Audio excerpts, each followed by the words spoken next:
Episode 5. The Ruyi Jingu Bang from the Dragon Palace.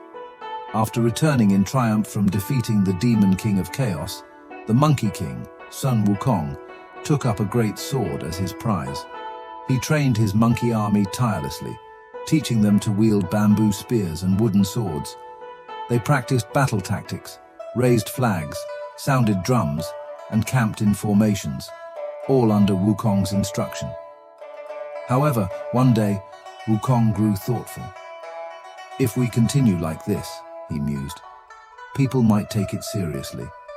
Human kings or rival animal leaders might attack us, thinking we're rebels. With only bamboo spears and wooden swords, we're vulnerable. We need real weapons. The other monkeys trembled, realizing the truth of his words. Then 4 elder monkeys stepped forward. "Great King," they said, "if you need weapons, it's simple. 200 miles to the east lies Aolai Kingdom, where weapons are made of gold, silver, copper, and iron. You could go there to obtain as many weapons as you need." Wukong's face brightened. "Wait here and continue practicing. I'll go and return soon."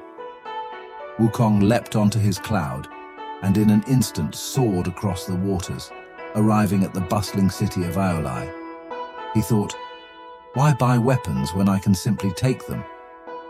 With that, he conjured a mighty wind, blowing through the kingdom and sending its people fleeing. Shadows covered the land, waves crashed in turmoil, and trees bent under the storm. Terrified, the people shut themselves in, and the king and his ministers retreated into the palace. With the streets empty, Wukong descended and stormed into the royal armory. Inside he found swords, spears, halberds and more, all glimmering in the dim light. Delighted, Wukong pulled out a strand of hair, chewed it, and spat it out, chanting a spell. Instantly, hundreds of mini Wukongs appeared, each grabbing a weapon to carry back to Flower Fruit Mountain. Wukong returned with his small army of monkeys, each laden with weapons.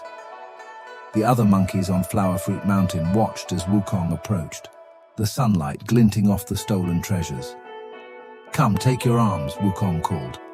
The monkeys eagerly claimed their weapons, waving swords and spears, cheering, and clanging their shields in celebration.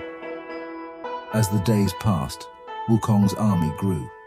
News of his rising power spread across the land, and soon mystical creatures from nearby forests and mountains gathered to pay homage. They brought gifts of gold, flags and armor, turning Flower Fruit Mountain into a fortress fit for a king. But Wukong was not satisfied. "This sword is still not good enough," he sighed. Hearing this, 4 elder monkeys advised, "Great King, you're no ordinary being. No mortal weapon will suit you. Have you considered visiting the Dragon King of the Eastern Sea?"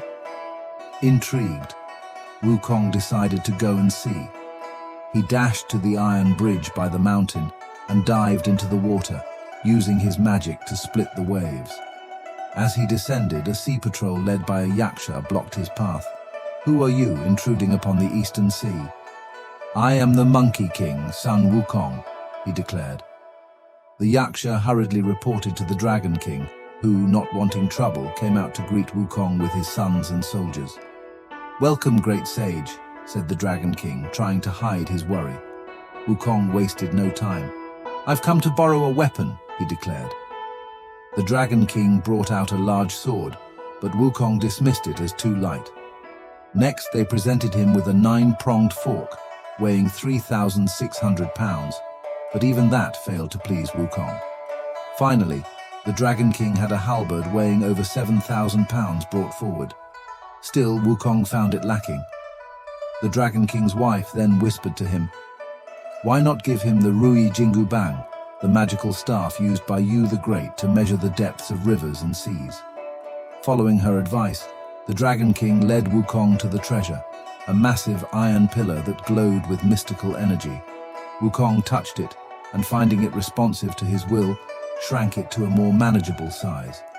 The weapon was inscribed Ruyi Jingu Bang, 13,500 pounds, and could change size at Wukong's command. Overjoyed, Wukong practiced with it, feeling its immense power in his hands. "Thank you," Wukong said. "Now I need armor to go with this mighty staff." Frightened, the Dragon King summoned his brothers, the Dragon Kings of the South, North, and West Seas, who together gifted Wukong a golden chainmail phoenix-feathered cap and cloud-walking boots. Clad in his new armor and wielding the magical staff, Wukong returned to Flower Fruit Mountain, where the monkeys cheered at the sight of their king in full glory. They swarmed around him, admiring his treasures. In a demonstration, Wukong shrank the staff to the size of a needle and tucked it behind his ear, then enlarged it again to its full size, sending it soaring high above the mountain.